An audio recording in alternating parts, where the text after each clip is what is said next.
Rutiano, ¿sigues aquí pescando? Claro, a ver si piensas que pescar una sirena es fácil.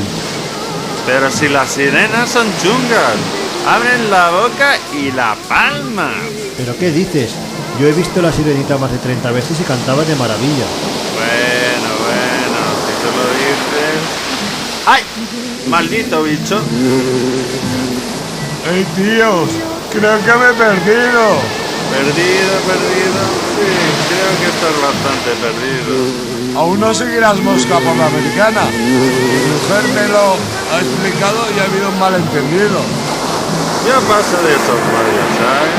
¿Qué tal si nos vamos a tomar un par de batidos de chocolate? ¿Qué va? Es muy fuerte para mí. Con los antidepresivos me sientan fatal.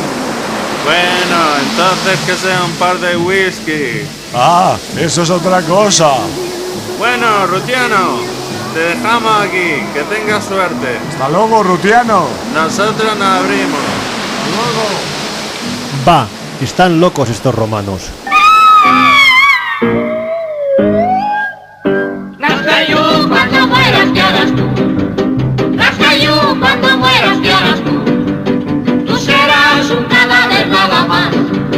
Rascayú, cuando mueras, ¿qué harás tú? Oigan la historia que contóme un día el viejo enterrador de la comarca, que era un viejo a que la suerte impía, su rico bien arrebató la parca.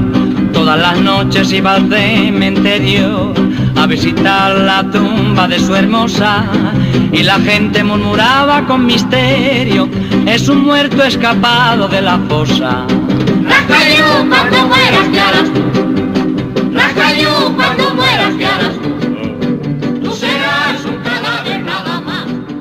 Rascayú, cuando mueras, ¿qué harás tú? Y su amistad con muchos es que